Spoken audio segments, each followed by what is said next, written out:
അപ്പോസ്തലനായ പൗലോസ് കൊരിന്ത്യർക്ക് എഴുതിയ 2-ാം ലേഖനം 5-ാം അധ്യായം അതിൻ്റെ 10-ാം വാക്യം വായിക്കും. 2 കൊരിന്ത്യർ 5-ാം അധ്യായം 10-ാം വാക്യം.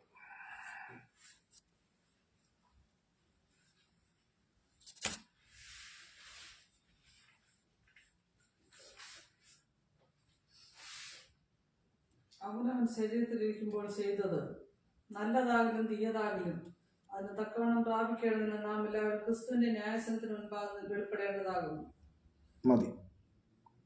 അവനവൻ ശരീരത്തിലിരിക്കുമ്പോൾ ചെയ്തത് നല്ലതാകിലും തീയതാകിലും അതിന് തക്കവണ്ണം പ്രാപിക്കേണ്ടതിന് നാം എല്ലാവരും ക്രിസ്തുവിന്റെ ന്യായാസനത്തിന്റെ മുമ്പാകെ വെളിപ്പെടേണ്ടതാകുന്നു. അപ്പോസ്തലനായ പൗലോസ് പറഞ്ഞതായ പ്രസ്താവനയാണ് നമ്മളിവിടെ വായിച്ചത്. മത്തായി എഴുതിയ സുവിശേഷം 16-ാം അധ്യായം 27-ാം വാക്യം കൂടെ വായിക്കും. മത്തായി എഴുതിയ സുവിശേഷം 16-ാം അധ്യായം 27-ാം വാക്യം.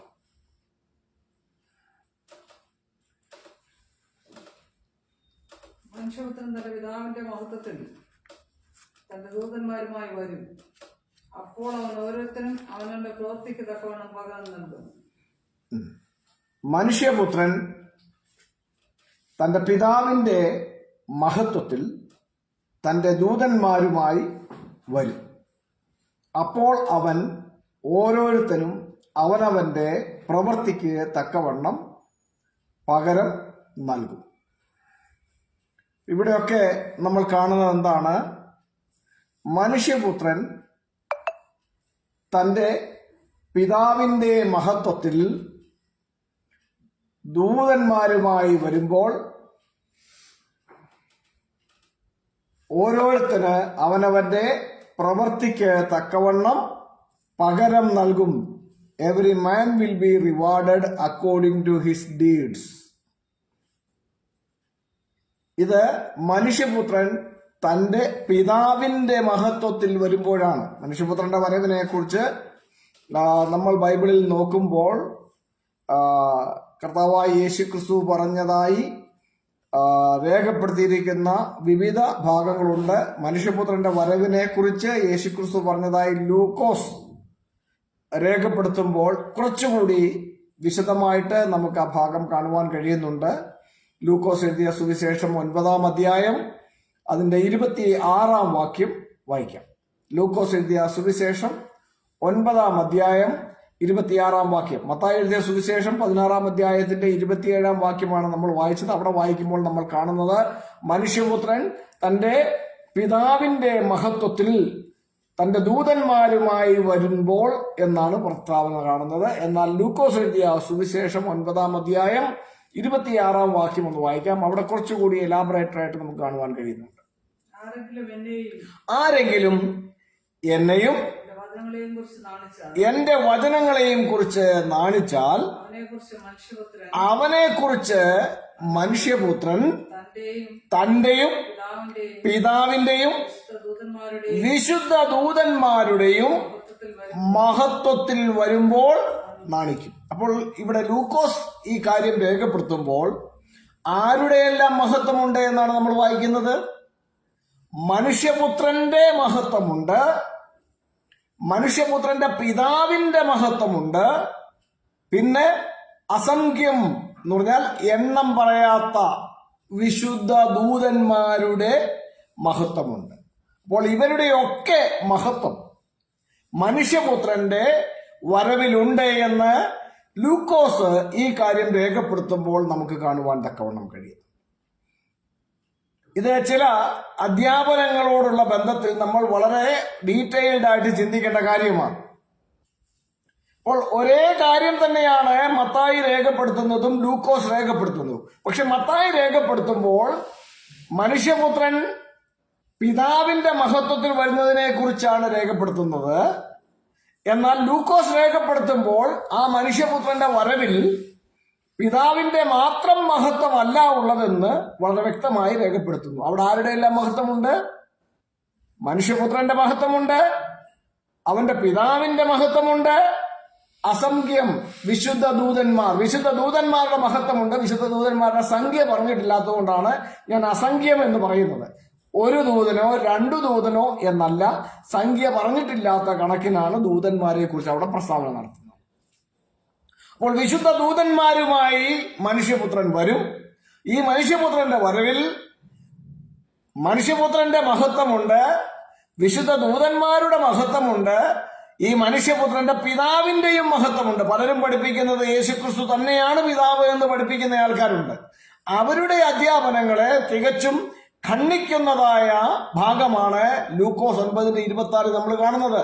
അവിടെ മനുഷ്യപുത്രൻ മാത്രമല്ല, മനുഷ്യപുത്രന്റെ പിതാവിന്റെയും മഹത്വമുണ്ട്, മനുഷ്യപുത്രന്റെ മഹത്വമുണ്ട്, വിശുദ്ധ ദൂതന്മാരുടെയും മഹത്വമുണ്ട്. നമ്മൾ ഈ ഭാഗം കൃത്യമായി പഠിക്കുകയും പരിശോധിക്കുകയും ചെയ്തു കഴിഞ്ഞാൽ ചില പരിഭാഷാ പ്രശ്നങ്ങൾ ഫേസ് ചെയ്യുന്ന തീത്തോസിന് പൗലോസ് എഴുതിയ ലേഖനം 2-ാം അധ്യായത്തിന്റെ 13-ാം വാക്യം അല്ലെങ്കിൽ 12-ാം വാക്യം, സത്യവേദ പുസ്തകത്തിൽ 12-ാം വാക്യമാണ്, BOC ബൈബിളിൽ 13-ാം വാക്യമാണ്, ഗ്രീക്ക് ബൈബിളുകളിൽ 13-ാം വാക്യമാണ്, ഇംഗ്ലീഷ് ബൈബിളുകളിൽ 13-ാം വാക്യമായി കാണുന്ന ആ ഭാഗമുണ്ട്. അവിടെ നമ്മൾ നോക്കുമ്പോൾ യേശുക്രിസ്തുവിനെ പിടിച്ച് മഹാദൈവമാക്കിയിരിക്കുന്ന ഒരു പരിഭാഷയാണ് സത്യവേദ പുസ്തകം എന്ന് പറയുന്ന പരിഭാഷ. എന്നാൽ ആ ഭാഗം POC ബൈബിൾ എടുത്ത് പരിശോധിച്ചാൽ അവിടെ മനുഷ്യപുത്രനും മഹാദൈവവും രണ്ടും രണ്ടുപേരാണ് എന്ന് വ്യക്തമാക്കുന്നതാണ് POC പരിഭാഷ. ഗ്രീക്ക് ബൈബിൾ വായിച്ചാലും അവിടെ രണ്ടുപേരെ കുറിച്ച് നമുക്ക് കാണുവാൻ തക്കവണ്ണം കഴിയും. അപ്പോൾ ഈ മനുഷ്യപുത്രന്റെ വരവിനെ കുറിച്ച് പറഞ്ഞിരിക്കുന്നത് തന്നെയാണ് ലൂക്കോസ് അവിടെ പറഞ്ഞിരിക്കുന്നത് എന്ന് ബോധ്യമുള്ള ഒരാൾക്ക് ആ ഭാഗം പഠിക്കുകയും പരിശോധിക്കുകയും ചെയ്താൽ യേശുക്രിസ്തുവിന്റെ മഹത്വകരമായ വരവ് അല്ലെങ്കിൽ മഹത്വത്തിലുള്ള വരവിങ്കൽ യേശുക്രിസ്തുവിന്റെ മാത്രം മഹത്വമല്ല, മറിച്ച് പിതാവിന്റെ മഹത്വമുണ്ട്, വിശുദ്ധ ദൂതന്മാരുടെയും മഹത്വമുണ്ട് എന്ന് ആ ഭാഗത്തു നിന്ന് നമുക്ക് മനസ്സിലാക്കുവാൻ തക്കവണ്ണം കഴിയുന്നുണ്ട്. അപ്പോൾ POC പരിഭാഷയിൽ കാണുന്നത് പോലെ മഹോന്നതനായ ദൈവത്തിന്റെയും എന്ന് പറഞ്ഞിരിക്കുന്നത് യേശുക്രിസ്തുവിന്റെ പിതാവിന്റെ കാര്യമാണ് എന്ന് വ്യക്തം. അപ്പോൾ മഹോന്നതനായ ദൈവത്തിന്റെയും പിന്നൊരാളെ കുറിച്ച് പറഞ്ഞിരിക്കുന്നതാണ് നമ്മുടെ രക്ഷിതാവായ യേശുക്രിസ്തുവിന്റെയും മഹത്വം പ്രത്യക്ഷമാകുമ്പോൾ കൈവരാൻ പോകുന്ന അനുഗ്രഹപൂർണമായ പ്രത്യാശയ്ക്കായി കാത്തുകൊണ്ടും എന്നാണ് നമ്മളോട് വായിക്കുന്നത്. എന്നാൽ സത്യവേദ പുസ്തകം പരിഭാഷ മാത്രം വായിക്കുന്ന ചില കൂപമണ്ടൂക ബുദ്ധികൾ, കിണറ്റിൽ കിടക്കുന്ന തവളകൾ വിചാരിക്കുന്നത് ആ ഒരു പരിഭാഷ മാത്രമാണ് ശരി, അതിനപ്പുറത്തൊരു ശരിയായ പരിഭാഷ ഇല്ല എന്നാണ്. പ്രോസ് ഡെക്കോമെനോയിട്ടേൻ മക്കാറിയാൻ എൽപ്പിട കൈ എപ്പിപ്പാനിയാൻ ടെസ് ഡോക്സൈസ്റ്റോ മെഗാലോത്തയോ കൈ സോതിറോസ് ഈമൂൻ ഈസു ക്രിസ്റ്റോ. ഇങ്ങനെയാണ് ഗ്രീക്കിൽ ആ വാക്യം വായിക്കുന്നത്. പ്രോസ് ഡെക്കോമെനോയി എന്ന് പറഞ്ഞു കഴിഞ്ഞാൽ എക്സ്പെക്ടിങ് ഗ്രേറ്റ്ലി, അതീവയാശയോടെ കാത്തിരിക്കുന്നു. എന്തിനെ കാത്തിരിക്കുന്നു? ടെൻ മക്കാറിയാൻ എൽപ്പിട, അനുഗ്രഹപൂർണമായ പ്രത്യാശയെ കാത്തിരിക്കുന്നു. എപ്പിപ്പാനിയാൻ ടെസ് ഡോക്സൈസ്റ്റോ മെഗാലുത്തയോ, അവിടെ പറയുന്നത് മഹോന്നതനായ ദൈവത്തിന്റെ മഹത്വത്തിന്റെ പ്രത്യക്ഷതയെ കാത്തിരിക്കുന്നു എന്നാണ്. അപ്പോൾ എപ്പിപ്പാനിയാൻ ടെസ് ഡോക്സൈസ്റ്റോ മെഗാലുത്തയോ തീർന്നില്ല, മഹോന്നതനായ ദൈവത്തിന്റെ മഹത്വമുണ്ട്. പിന്നെ പറയുന്നത് കായ് സോതിറോസ് ഈമൂൻ ഈസു ക്രിസ്തോ. സോതിറോസ് ഈമൂൻ ഈസു ക്രിസ്തോ എന്ന് പറഞ്ഞു കഴിഞ്ഞാൽ രക്ഷിതാവായ യേശു ക്രിസ്തു എന്നാണ് അതിനർത്ഥം. അപ്പോൾ മഹോന്നതനായ ദൈവത്തിന്റെ മഹത്വത്തെ കുറിച്ച് പറഞ്ഞിട്ട് പിന്നെ ഒരാളെ കുറിച്ച് അവിടെ എടുത്ത് പറയുന്നത് നമ്മുടെ രക്ഷിതാവായ യേശു ക്രിസ്തുവിനെ കുറിച്ചാണ്. അപ്പോൾ ഈ മഹത്വം രണ്ടുപേരുടെയും മഹത്വത്തെ കുറിച്ചാണ് അവിടെ പൗലോസ്ലീഹ പറഞ്ഞിരിക്കുന്നത്. അക്കാര്യമാണ് ഇവിടെ ലൂക്കോസിന്റെ സുവിശേഷം 9-ാം അധ്യായം 26 വായിക്കുമ്പോൾ നമുക്ക് ഉറപ്പാകുന്നത്. മനുഷ്യപുത്രന്റെ വരവിങ്കൽ പിതാവിന്റെ മഹത്വമുണ്ട്, പുത്രന്റെ മഹത്വമുണ്ട്, അസംഖ്യം വിശുദ്ധ ദൂതന്മാരുടെയും മഹത്വമുണ്ട്. അപ്പോൾ യേശുക്രിസ്തുവിന്റെ പിതാവും ഒരാൾ തന്നെയാണ് എന്ന അബദ്ധ അധ്യാപനം നടത്തുന്ന പെന്തക്കോസ്തുകാരുടെ ഈ അബദ്ധ പഞ്ചാംഗത്തെ ഖണ്ഡിക്കുന്നതാണ് വിശുദ്ധ ബൈബിൾ എന്ന് പറയുന്നത്. അപ്പോൾ യേശുക്രിസ്തുവും യേശുക്രിസ്തുവിന്റെ പിതാവും ഒരാളല്ല. യേശുക്രിസ്തു വേറെ, യേശുക്രിസ്തുവിന്റെ ദൈവമായ പിതാവ് വേറെ ആളാണ്. ഇത് രണ്ടും രണ്ടുപേരാണ്. യേശുക്രിസ്തുവിന്റെ ദൈവമായ പിതാവിനെയാണ് മഹോന്നതനായ ദൈവം അഥവാ മഹാദൈവമെന്ന്, മെഗാലോതെയോ എന്ന് പൗലോസ്ലീഹ വിശേഷിപ്പിക്കുന്നത്. പൗലോസ്ലീഹ ഒരിടത്തും യേശുക്രിസ്തുവാണ് ദൈവം എന്ന് പറഞ്ഞിട്ടില്ല. പൗലോസ്ലീഹ എല്ലായിടത്തും യേശുക്രിസ്തുവിന്റെ ദൈവമായ പിതാവിനെ കുറിച്ചാണ് പറയുന്നത്. അപ്പോൾ പൗലോസ്ലീഹയുടെ ദൈവം ആരാണ്? അത് യേശുക്രിസ്തുവിന്റെയും ദൈവമാണ്. ഇതാണ് പൗലോസ്ലീഹയുടെ ലേഖനങ്ങളിലൊക്കെ നമുക്ക് കാണുവാൻ തക്കവണ്ണം കഴിയുന്നത്. യേശുക്രിസ്തുവിനെ പിടിച്ച് മഹാദൈവമാക്കാൻ നടക്കുന്ന പ്രിയപ്പെട്ടവർ കിണറ്റിലെ തവളകളാണ്. കൂപ മണ്ടൂക ബുദ്ധി എന്ന് ശുദ്ധ മലയാളത്തിൽ അവരെ കുറിച്ച് പറയും. അവർ ആ കിണറ്റിൽ കിടക്കുന്ന തവളകളാണ്. അവര് ഇടുങ്ങിയ ചിന്താഗതിയാണ്. വിശാലമായ പഠനം ഈ വിഷയങ്ങളിൽ വളരെ ആവശ്യമാണ്. അപ്പോൾ ഇവിടെ നമ്മൾ വായിച്ച വചനഭാഗത്തേക്ക് മടങ്ങി വരട്ടെ. മനുഷ്യപുത്രൻ തന്റെ പിതാവിന്റെ മഹത്വത്തിൽ വരുമ്പോൾ, വിശുദ്ധ ദൂതന്മാരുമായി വരുമ്പോൾ, പിതാവിന്റെ മഹത്വമുണ്ട്, പുത്രന്റെ മഹത്വമുണ്ട്, വിശുദ്ധ ദൂതന്മാരുടെയും മഹത്വമുണ്ട്. ചിലര് പ്രസക്തമായി അവർക്ക് തോന്നുന്ന കാര്യങ്ങൾ രേഖപ്പെടുത്തിയെന്ന് മാത്രമേ ഉള്ളൂ. തമ്മിൽ കോൺട്രഡിക്ഷൻ ഒന്നുമില്ല. ചേർത്ത് മനസ്സിലാക്കുമ്പോൾ ഇതെല്ലാം വളരെ ക്ലിയർ ആയി പോകുന്ന കാര്യമാണ്. ആരും കൺഫ്യൂസ് ആകേണ്ട കാര്യമില്ല. അപ്പോൾ ഇവിടെ എല്ലാവർക്കും അവനവന്റെ പ്രവൃത്തിക്ക് തക്കവണ്ണമുള്ള പ്രതിഫലം കിട്ടുമെന്നാണ് ഇവിടെ എല്ലാം പറഞ്ഞിരിക്കുന്നത്. അപ്പോൾ ഇവിടെ നമ്മൾ കൊരിന്ത്യർ ലേഖനം 2 കൊരിന്ത്യർ 5-ാം അധ്യായത്തിന്റെ 10-ാം വാക്യത്തിൽ വായിച്ചപ്പോൾ, അവനവൻ ശരീരത്തിലിരിക്കുമ്പോൾ ചെയ്തത് നല്ലതാകിലും തീയതാകിലും അതിനടുത്ത പ്രതിഫലം, റിവാർഡ് വാങ്ങുവാൻ വേണ്ടി ക്രിസ്തുവിന്റെ ന്യായാസനത്തിന്റെ മുമ്പാകെ നിൽക്കേണ്ടതാകുന്നു എന്ന് പൗലോസ്ലീഹ ഇവിടെ പറയുന്നു. അപ്പോൾ ഇതെല്ലാം ചേർത്ത് പഠിക്കുമ്പോൾ നമ്മൾ ഇനിയും പഠിക്കേണ്ട അനേക കാര്യങ്ങളുണ്ട്. വിശുദ്ധ വേദപുസ്തകത്തിൽ നമ്മളത് സൂക്ഷ്മതയോടെ പഠിക്കേണ്ട ആവശ്യമാണ്. നമ്മൾ ഇതിനോടൊക്കെ ചേർത്ത് പഠിക്കുമ്പോൾ നമ്മുടെ ഈ ക്രൈസ്തവരുടെ ഇടയിൽ ഉള്ള ഒരുപാട് അബദ്ധധാരണകളെ ചിന്തിക്കേണ്ട ആവശ്യം വരുന്നുണ്ട്. പലരുടെയും വിചാരം മരിച്ചു കഴിഞ്ഞാൽ ഉടനെ ആളങ്ങ് സ്വർഗത്തിൽ പോയി എന്നാണ്. ഇപ്പൊ എന്റെ അപ്പം മരിച്ചു കഴിഞ്ഞാൽ ഉടനെ സ്വർഗത്തിൽ പോയി എന്നൊക്കെ ചിന്തിക്കുന്നത് എന്റെ ഒരു വ്യക്തിപരമായ കാര്യമാണ്. എന്നാൽ തിരുവെഴുത്തുകൾ എന്താണ് പഠിപ്പിക്കുന്നതെന്ന് ഇവരാരും പരിശോധിക്കാറില്ല. മരിച്ചാൽ ഉടനെ നേരെ സ്വർഗത്തിൽ പോയി, സ്വർഗത്തിലെ 1-ാം വാർഷികം എന്നൊക്കെ ചിലരൊക്കെ ഇടാറുണ്ട്, 2-ാം വാർഷികം എന്നൊക്കെ ഇടാറുണ്ട്. എടാ, എന്റെ അപ്പനും അമ്മയൊക്കെ എനിക്ക് വലിയ പ്രിയപ്പെട്ടവരാണ്. എന്നാൽ നമ്മൾ ഈ കാര്യങ്ങളെ സൂക്ഷ്മതയോടെ പരിശോധിക്കേണ്ട ആവശ്യം ഇപ്പോഴൊക്കെ പെന്തക്കോസുകാരുടെ ഇടയിലൊക്കെ എന്ന് പറഞ്ഞാൽ പെന്തക്കോസുകാരുടെ മാത്രമല്ല, മിക്ക ക്രൈസ്തവ സമൂഹങ്ങളുടെ ഇടയിലുമുണ്ട്. പ്രത്യേകിച്ച് പെന്തക്കോസുകാരുടെ ഇടയിലുണ്ട്. ബന്ധുക്കളെയും വീട്ടുകാരെയും ഒക്കെ ഓരോരുത്തരെ പിടിച്ചു നിർത്തി സാക്ഷ്യം പറയിപ്പിക്കണം. മരിച്ചുപോയ ആൾക്ക് വേണ്ടി സാക്ഷ്യം പറയുന്ന ആളെ കുറിച്ച് സാക്ഷ്യം പറയുന്നത്. അപ്പോൾ എന്തായാലും എന്റെ അപ്പനെ കുറിച്ച് ഞാൻ കുറ്റം പറയൂ? ഞാൻ കുറ്റം പറയത്തില്ല. അപ്പൊ ഞാൻ പുകഴ്ത്തി പറയും. പക്ഷേ ഞാൻ പുകഴ്ത്തി പറയുന്നത് കൊണ്ട് എന്റെ അപ്പൻ സ്വർഗത്തിൽ പോകുമെന്ന് ചിന്തിക്കുന്നത് തെറ്റാണ്. എന്റെ അപ്പൻ എങ്ങനെയാണ് ജീവിച്ചതെന്ന് കണ്ടുകൊണ്ടിരുന്ന ചുറ്റുപാടുമുള്ള ആളുകളുണ്ട്. എന്റെ അപ്പനുമായി സംസർഗത്തിലിരുന്ന ചുറ്റുപാടുമുള്ള ആളുകളുണ്ട്. അവർക്കറിയാം എന്റെ അപ്പന്റെ ജീവിതം എന്തായിരുന്നുവെന്ന്. ആ ആളുകളുടെ മുമ്പിൽ ഞാൻ എണീറ്റ് നിന്നുകൊണ്ട് കുറെ ഇല്ലാത്ത പ്രശംസ എന്റെ അപ്പനെ കുറിച്ച് നടത്തിയത് കൊണ്ട് എന്റെ അപ്പൻ സ്വർഗത്തിൽ പോകില്ല. എന്റെ അപ്പൻ ശരീരത്തിലിരിക്കുമ്പോൾ ചെയ്തത് എന്താണോ അതിനനുസരിച്ചുള്ള റിവാർഡാണ് എന്റെ അപ്പന് കിട്ടാൻ പോകുന്നത്. ഞാൻ പൊക്കി പറഞ്ഞത് കൊണ്ടൊന്നും കിട്ടാൻ പോകത്തില്ല.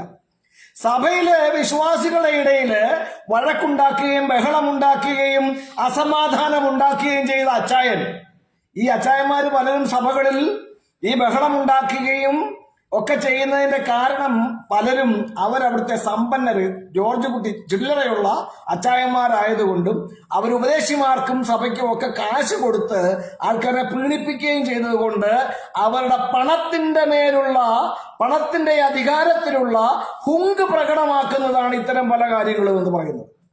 അപ്പോൾ ഞാന് സഭയ്ക്ക് കുറെ പണം കൊടുത്തത് കൊണ്ടോ പാസ്റ്റർമാർക്ക് കുറെ പണം കൊടുത്തത് കൊണ്ടോ ഞാൻ സ്വർഗത്തിൽ പോകത്തില്ല.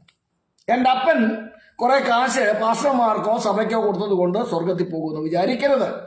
കുറെ പാസ്റ്റർമാർ വന്ന് എന്റെ അപ്പനെ കാശൊക്കെ വാങ്ങിയ പാസ്റ്റർമാർ, അയ്യോ ഞങ്ങളെ അങ്ങനെ സഹായിച്ചതാണ് ഇങ്ങനെ സഹായിച്ചതാണ് എന്നൊക്കെ പറഞ്ഞത് കൊണ്ട് ഈ അപ്പൻ സ്വർഗത്തിൽ പോകത്തില്ല.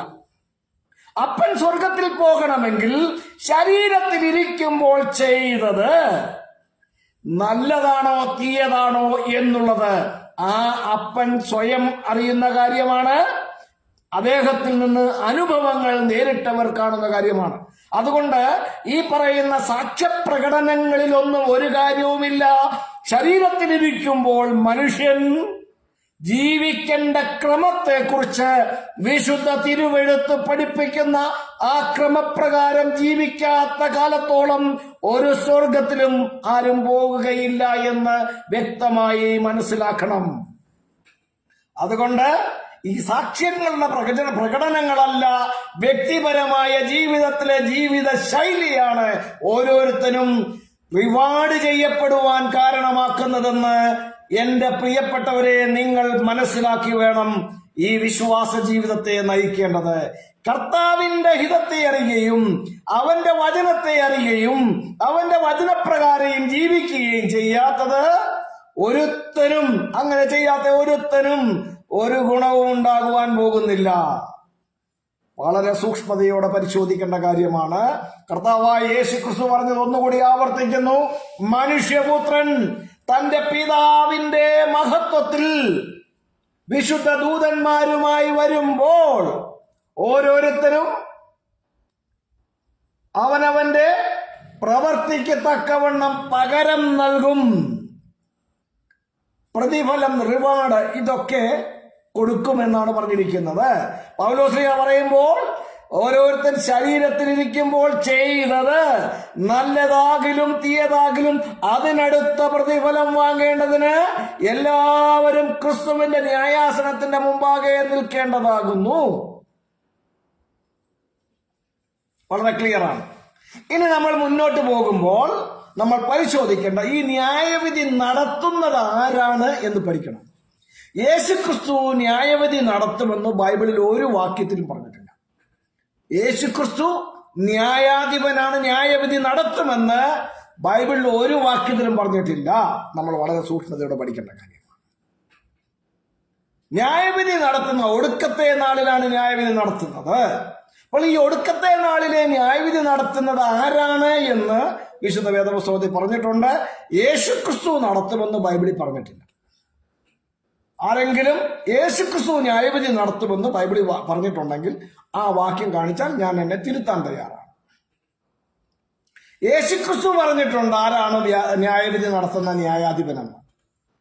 നമുക്ക് ആ വാക്യം വായിക്കാം. യോഹന്നാൻ എഴുതിയ സുവിശേഷം 12-ാം അധ്യായം അതിന്റെ 47 മുതൽ 50 വരെയുള്ള വാക്യങ്ങൾ വായിക്കാം. യോഹന്നാൻ എഴുതിയ സുവിശേഷം 12-ാം അധ്യായം 47 മുതൽ 50 വരെയുള്ള വാക്യങ്ങൾ. എന്റെ വചനം കേട്ട് പ്രമാണിക്കാത്തവനെ ഞാൻ വിധിക്കുന്നില്ല. ലോകത്തെ വിധിപ്പാനല്ല, ലോകത്തെ രക്ഷിപ്പാനത്രേ ഞാൻ വന്നിരിക്കുന്നത്. യേശുക്രിസ്തു പറയുകയാണ്, ലോകത്തെ വിധിപ്പാനല്ല, ലോകത്തെ രക്ഷിപ്പാൻ അത്രേ ഞാൻ വന്നിരിക്കുന്നത്. 47-ാം വാക്യം അവിടെ തീരുകയാണ്. ഇനി 48-ാം വാക്യം. എന്റെ വചനം കൈക്കൊള്ളാതെ എന്നെ തള്ളിക്കളയുന്നവനെ ന്യായം വിധിക്കുന്നവനുണ്ട്. അപ്പൊ ഇവിടെ യേശുക്രിസ്തു പറയുന്നത് എന്താണ്? ന്യായം വിധിക്കുന്ന ഒരുവനെ കുറിച്ചാണ് അവിടെ പറഞ്ഞിരിക്കുന്നത്. there is a judge, അവിടെ ഒരു ന്യായാധിപനുണ്ട് അല്ലെങ്കിൽ വിധികർത്താവുണ്ട് എന്നാണ് പറഞ്ഞിരിക്കുന്നത്. എന്റെ വചനം കൈക്കൊള്ളാതെ എന്നെ തള്ളിക്കളയുന്നവനെ ന്യായം വിധിക്കുന്നവൻ ഉണ്ട്. തുടർന്ന് ഞാൻ സംസാരിച്ച വചനം തന്നെ ഒടുക്കത്തെ നാളിൽ അവനെ ന്യായം വിധിക്കും. അപ്പൊ ആര് ന്യായം വിധിക്കുമെന്നാണ് യേശുക്രിസ്തു പഠിപ്പിച്ചത്? യേശുക്രിസ്തു സംസാരിച്ച വചനമാണ് ഒടുക്കത്തെ നാളിൽ ന്യായം വിധിക്കുന്നത് എന്നാണ് യേശുക്രിസ്തു പഠിപ്പിച്ചത്. The word which I have spoken. ഒടുക്കത്തെ നാളിലെ വിധികർത്താവ് അല്ലെങ്കിൽ ന്യായവിധി നടത്തുന്ന ജഡ്ജ് എന്ന് പറഞ്ഞിരിക്കുന്നത് യേശു സംസാരിച്ച വചനമാണ് എന്ന് യേശുക്രിസ്തു വളരെ കൃത്യമായി പറഞ്ഞു. തൊട്ട് മുകളിൽ താൻ പറഞ്ഞിട്ടുണ്ട്, ഞാൻ വിധിക്കുന്നില്ല, വിധിപ്പാനല്ല രക്ഷിപ്പാൻ അത്രേ ഞാൻ വന്നിരിക്കുന്നത്. എന്റെ വചനം കൈക്കൊള്ളാതെ എന്നെ തള്ളിക്കളയുന്നവനെ ഞാൻ വിധിക്കുമെന്നല്ല, ഒടുക്കത്തെ നാളിൽ ഞാൻ വിധിക്കുമെന്നല്ല യേശുക്രിസ്തു പറഞ്ഞത്. വിധിക്കുന്നവനുണ്ട് എന്നാണ് പറഞ്ഞത്. എന്നിട്ട് അത് ആരാണെന്ന് യേശുക്രിസ്തു എടുത്തു പറയുന്നു. ഞാൻ നിങ്ങളോട് സംസാരിച്ച വചനം തന്നെ ഒടുക്കത്തെ നാളിൽ അവനെ എന്ന് പറഞ്ഞിരിക്കുന്നത് എന്റെ വചനം കൈക്കൊള്ളാതെ എന്നെ തള്ളിക്കളയുന്നവനെ. അപ്പോൾ യേശുക്രിസ്തു പറഞ്ഞ വചനം കൈക്കൊള്ളാതെ യേശുക്രിസ്തുവിനെ തള്ളിക്കളയുന്നവനെ ഒടുക്കത്തെ നാളിൽ വിധിക്കുന്നത് വിധി കർത്താവ് എന്ന് പറഞ്ഞിരിക്കുന്നത് യേശുക്രിസ്തു ആണെന്നല്ല, മറിച്ച് യേശുക്രിസ്തു പറഞ്ഞ വചനമാണ് വിധി കർത്താവ്, ജഡ്ജ് എന്ന് പറഞ്ഞിരിക്കുന്നത്. തുടർന്ന് യേശു പറയുന്നത് എന്താണ്? ഞാൻ സ്വയമായി സംസാരിച്ചിട്ടില്ല. യേശു പറയാണ് ഞാൻ സ്വയമായി സംസാരിച്ചിട്ടില്ല. എന്നെ അയച്ച പിതാവ് തന്നെ ഞാൻ ഇന്നത് പറയണമെന്നും ഇന്നത് സംസാരിക്കണമെന്നും എനിക്ക് കൽപ്പന തന്നിരിക്കുന്നു. അപ്പൊ ഇവിടെ യേശു പറയുന്നത് ഞാൻ സ്വയമായി സംസാരിച്ചിട്ടില്ല. അപ്പൊ യേശു സംസാരിച്ചത് എങ്ങനെയാണ്? യേശുവിനെ അയച്ച പിതാവ് യേശുവിന് കൽപ്പന കൊടുത്തിട്ടുണ്ട് എങ്ങനെ സംസാരിക്കണമെന്നും എന്തു പറയണമെന്നും. അതുകൊണ്ട് തുടർന്ന് പറ. അവന്റെ കൽപ്പന ആരെ? യേശുക്രിസ്തുവിനെ അയച്ച പിതാവിന്റെ കൽപ്പന നിത്യജീവനാണ് എന്ന് ഞാൻ അറിയുന്നു എന്ന് കൂടി യേശുക്രിസ്തുവോട് പറഞ്ഞു വെക്കുകയാണ്. അതുകൊണ്ട് തുടർന്ന് ആകയാൽ ഞാൻ സംസാരിക്കുന്നത് പിതാവ് എന്നോട് അരുളി ചെയ്തതുപോലെ തന്നെ സംസാരിക്കുന്നു. യേശു സ്വയമായി പറഞ്ഞിട്ടില്ല. യേശുവിനെ അയച്ചവനായ പിതാവ് യേശുവിന് കൽപ്പന കൊടുത്തു, നീ ഇന്നത് പറയണം, ഇന്നത് സംസാരിക്കണമെന്ന്. ആ കൽപ്പന നിത്യജീവനാണ് എന്ന് യേശുക്രിസ്തുവിന് വ്യക്തമായ അറിവുണ്ട്. അതുകൊണ്ട് യേശുവിനോട് സംസാരിക്കേണ്ട കാര്യങ്ങൾ പറഞ്ഞു കൊടുത്ത പിതാവ് എന്തു പറഞ്ഞു കൊടുത്തുവോ അതാണ് യേശു സംസാരിച്ചത്, അല്ലാതെ സ്വയമായിട്ടല്ല സംസാരിച്ചതെന്നാണ് പറഞ്ഞത്. അപ്പോൾ യേശുവിനെ അയച്ച പിതാവ് കൊടുത്ത കൽപ്പന പ്രകാരം യേശു സംസാരിച്ചത് പിതാവിന്റെ വചനമാണ്. ആ പിതാവിന്റെ വചനമാണ് ഒടുക്കത്തെ നാളിലെ വിധി കർത്താവെന്ന് നമ്മുടെ കർത്താവായ യേശു ക്രിസ്തു വളരെ സ്ഫുടമായി പറഞ്ഞു വെച്ചിരിക്കുകയാണ് എന്ന് നമ്മൾ മനസ്സിലാക്കണം. ഇതിനോട് ചേർത്ത് നമ്മൾ യോഹന്നാന്റെ സുവിശേഷം 5-ാം അധ്യായത്തിന്റെ 22-ാം വാക്യം വായിച്ചു കഴിഞ്ഞാൽ ഒടുക്കത്തെ നാളിലെ വിധി കർത്താവായ പുത്രനെ കുറിച്ചും ക്ലാരിറ്റി ഉണ്ടാവുകയാണ് ചെയ്യുന്നത്. അവിടെ പറയുന്നത് പിതാവ് ആരെയും ന്യായം വിധിക്കുക. അതിന് തൊട്ട് മുകളിൽ നിന്ന് വായിച്ചോ. എല്ലാവരും പിതാവിനെ ബഹുമാനിക്കുന്നത് പോലെ പുത്രനെയും ബഹുമാനിക്കേണ്ടതിന് പിതാവ് ആരെയും ന്യായം വിധിക്കാതെ ന്യായവിധിയെല്ലാം പുത്രന് കൊടുത്തിരിക്കുന്നു. പുത്രനെ ബഹുമാനിക്കാത്തവൻ അവനെ അയച്ച പിതാവിനെയും ബഹുമാനിക്കുന്നില്ല. മതി. അപ്പോൾ പിതാവ് ന്യായവിധിയെല്ലാം പുത്രന് കൊടുത്തിരിക്കുന്നു എന്ന് പറഞ്ഞിരിക്കുമ്പോൾ ആ യേശുക്രിസ്തു തന്നെ വളരെ കൃത്യമായി പറയുന്നു, ഞാൻ ആരെയും വിധിക്കുന്നില്ല, വിധിപ്പാനല്ല രക്ഷിപ്പാൻ അത്രേ ഞാൻ വന്നിരിക്കുന്നത്. എന്നെ കൈക്കൊള്ളാതെ എന്റെ വചനം കൈക്കൊള്ളാതെ എന്നെ തള്ളിക്കളയുന്നവനെ ന്യായം വിധിക്കുന്നവനുണ്ട്. ആ വിധി കർത്താവ് എന്ന് പറയുന്നത് യേശുക്രിസ്തുവല്ല, മറിച്ച് യേശുക്രിസ്തു സംസാരിച്ച വചനമാണ്. ആ വചനം എന്ന് പറയുന്നത് യേശുവിനെ അയച്ച പിതാവിന്റെ വചനമാണ് എന്ന് യേശുക്രിസ്തു വളരെ കൃത്യമായി പഠിപ്പിക്കുകയും ചെയ്തു. അതുകൊണ്ട് യേശുക്രിസ്തുവാണ് വിധി കർത്താവ് അല്ലെങ്കിൽ വിധി നടത്തുന്നത് എന്ന് ബൈബിളിൽ ഒരു വാക്യവുമില്ല. മറിച്ച് യേശുക്രിസ്തു പറഞ്ഞ വചനമാണ് ഒടുക്കത്തെ നാളിലെ വിധി കർത്താവെന്ന് വളരെ കൃത്യമായി യേശുക്രിസ്തു പഠിപ്പിച്ചതായി ബൈബിളിലുണ്ട് താനും. ഇത് വളരെ സൂക്ഷ്മതയോടെ പഠിക്കേണ്ട കാര്യമാണ്. അതുകൊണ്ട് യേശുക്രിസ്തു പഠിപ്പിച്ചതായ വചനം എന്ന് പറയുന്നത് യേശുക്രിസ്തുവിനെ അയച്ച പിതാവിന്റെ വചനമാണ്.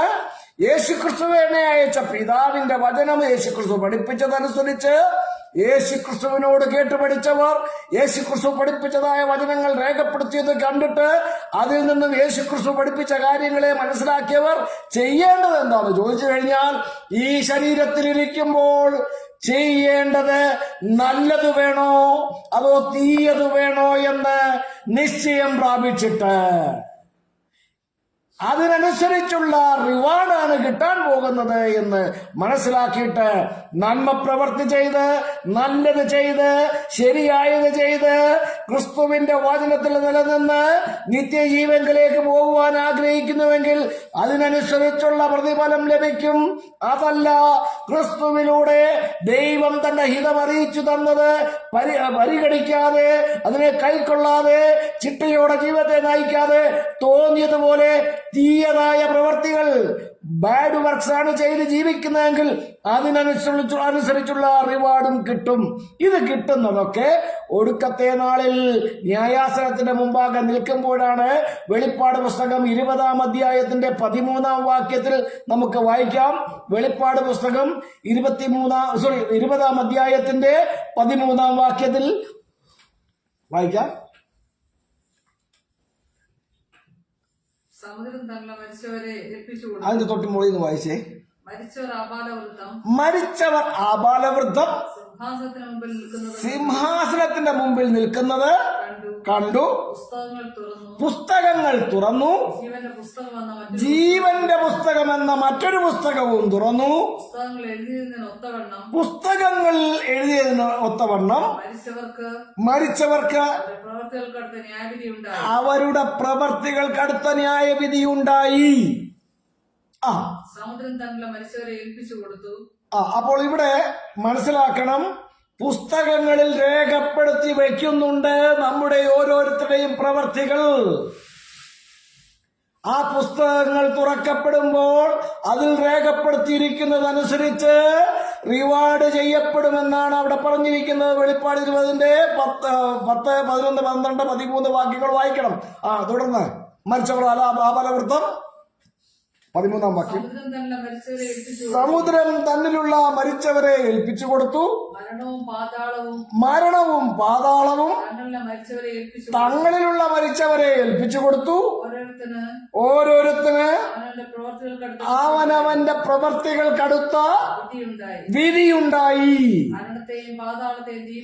മരണത്തെയും പാതാളത്തെയും തീപ്പൊയ്കയിൽ തള്ളിയിട്ടു. ഈ തീപ്പൊയ്ക 2ാമത്തെ മരണം. മതി. അപ്പോൾ നമുക്ക് ഇവിടെ ഒരു വാക്യം കൂടി വായിക്കാം. യേശുക്രിസ്തു ആണ് ന്യായാധിപനെന്ന് ബൈബിളിൽ ഒരു വാക്യവും ഇല്ല.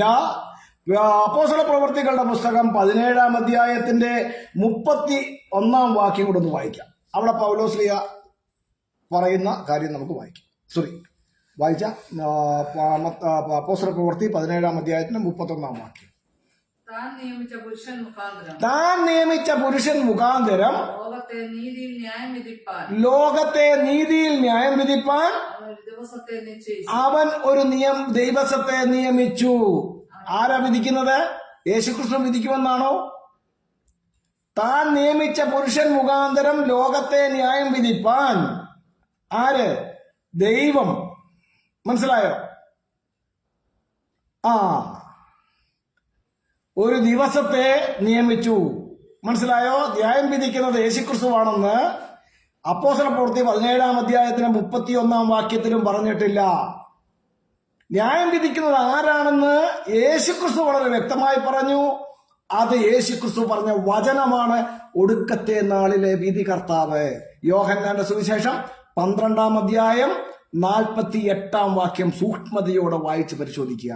കർത്താവായ യേശുക്രിസ്തു വളരെ സ്ഫുടമായി പറഞ്ഞു, താൻ വിധിക്കുന്നില്ല, വിധിപ്പാനല്ല രക്ഷിപ്പാനത്രേ താൻ വന്നിരിക്കുന്നത്. ഒടുക്കത്തെ നാളിലെ വിധികർത്താവ് എന്ന് പറയുന്നത് യേശുക്രിസ്തു പറഞ്ഞ വചനമാണെന്ന് നമ്മുടെ കർത്താവായ യേശുക്രിസ്തു വളരെ കൃത്യമായി പറഞ്ഞു. അപ്പോസ്തല പ്രവൃത്തി 17-ാം അധ്യായത്തിന്റെ 31-ാം വാക്യത്തിൽ യേശുക്രിസ്തു വിധി നടത്തുമെന്ന് പറഞ്ഞിട്ടുമില്ല. ഈ വാക്യങ്ങളൊക്കെ നമുക്ക് വളരെ കൃത്യമായിട്ട് അറിയാവുന്നതാണ്.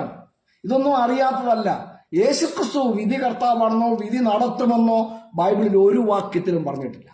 യേശുക്രിസ്തു പറഞ്ഞ വചനം വിധി നടത്തുമെന്ന്, അല്ലെങ്കിൽ വിധി കർത്താവാണെന്ന്, ജഡ്ജാണെന്ന് വളരെ കൃത്യമായി പറഞ്ഞിട്ടുണ്ട്.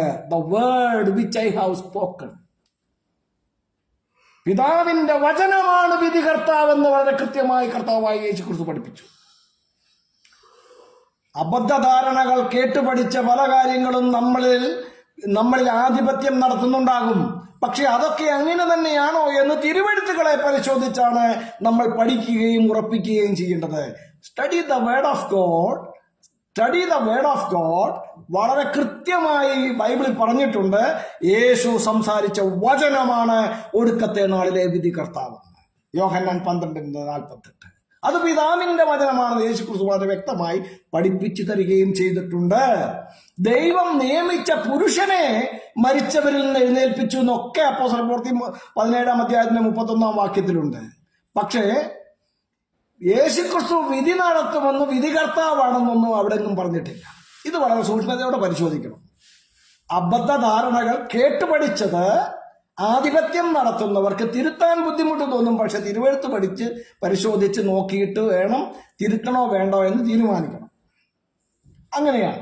അതുകൊണ്ട് ഒടുക്കത്തെ നാളിലെ വിധി കർത്താവായി യേശുക്രിസ്തു മുന്നോട്ട് വെച്ചത് യേശുക്രിസ്തുവിനെയല്ല, പിതാവിനെയുമല്ല, യേശുക്രിസ്തു പറഞ്ഞ വചനത്തെയാണ്. അത് പിതാവിന്റെ വചനമാണ് ഒടുക്കത്തെ നാളിലെ വിധി കർത്താവ്. ആകയാൽ നമ്മൾ ശരീരത്തിലിരിക്കുമ്പോൾ ചെയ്ത പ്രവൃത്തികൾക്കനുസരിച്ചുള്ള വിധി നടക്കുന്നത് ഒടുക്കത്തെ നാളിലാണ്. അല്ലാതെ അപ്പച്ചൻ മരിച്ചാൽ ഉടനെ സ്വർഗത്തിൽ പോയി എന്ന് പറഞ്ഞുകൊണ്ട് നടക്കുന്ന അബദ്ധം ഇനി പറയരുത്. മരിച്ചാൽ ഉടനെ സ്വർഗത്തിൽ പോയി എന്നുള്ള അബദ്ധം പറഞ്ഞുകൊണ്ട് നടക്കുന്നത് ഞാൻ പലയിടത്തും കേട്ടിട്ടുണ്ട്. ഈ സാക്ഷ്യം നമുക്ക് വായിക്കാം. തെസ്സലോനിക്കർക്ക് എഴുതിയ ലേഖനം 1 തെസ്സലോനിക്കർ 4-ാം അധ്യായത്തിന്റെ 16-ാം വാക്യത്തിൽ പൗലോസ് ഈ കാര്യത്തിൽ ഒരു വ്യക്തത വരുത്തുന്നുണ്ട്. എന്താ സംഭവിക്കാൻ പോകുന്നതെന്നുള്ളത്.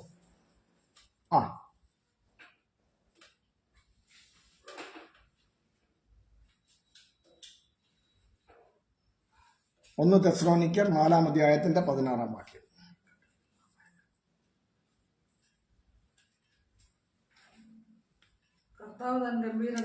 കർത്താവ് താൻ ഗംഭീരനാദത്തോടും പ്രധാന ദൂതന്റെ ശബ്ദത്തോടും ദൈവത്തിന്റെ കാഹളത്തോടും സ്വർഗത്തിൽ നിന്ന് ഇറങ്ങി വരുമ്പോൾ ക്രിസ്തുവിൽ മരിച്ചവർ മുമ്പ് ഉയർക്കുകയും പിന്നെ അപ്പം സംഭവിക്കാൻ പോകുന്നത് എപ്പോഴാണ്?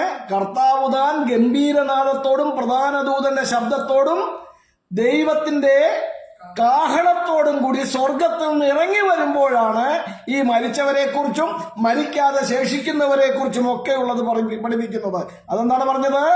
ക്രിസ്തുവിൽ മരിച്ചവർ മുമ്പേ ഉയർക്കും. അപ്പൊ അപ്പച്ചൻ മരിച്ചു പോയാൽ അല്ലെങ്കിൽ അമ്മച്ചി മരിച്ചു പോയാൽ ഉടനെ അങ്ങ് സ്വർഗത്തിൽ പോയി ഇരിക്കുകയാണെന്നുള്ള അബദ്ധം പറയരുത്. അവരാരും സ്വർഗത്തിൽ പോയി ഇരിക്കുന്നില്ല.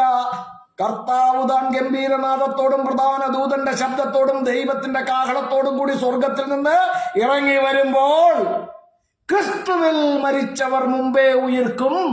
പിന്നെ ജീവനോടെ ശേഷിക്കുന്നവർ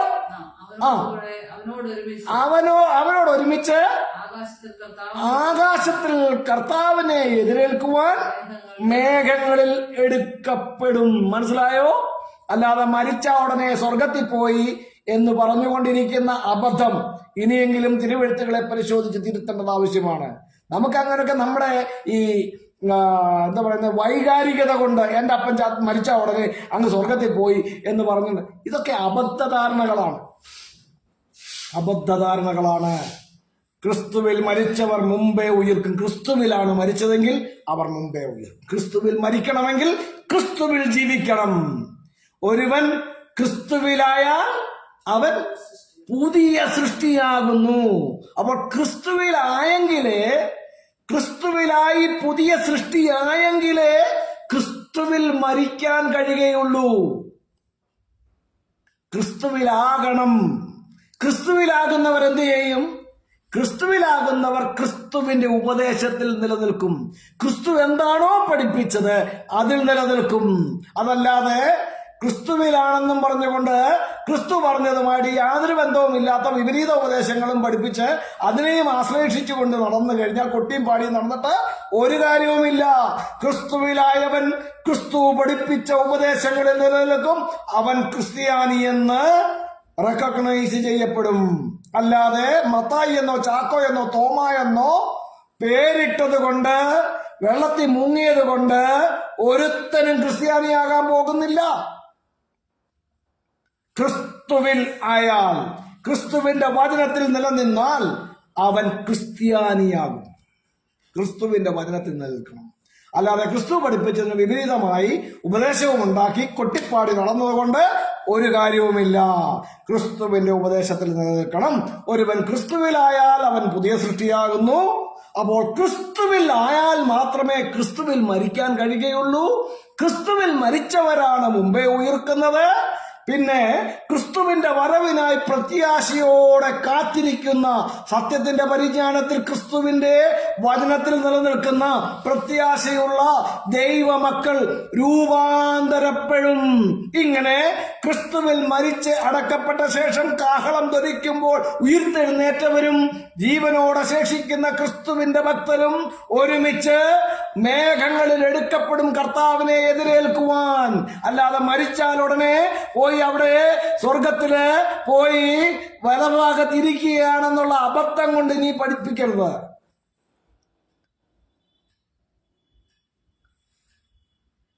ഒടുക്കത്തെ നാളിലാണ് വിധി നടക്കാൻ പോകുന്നത്.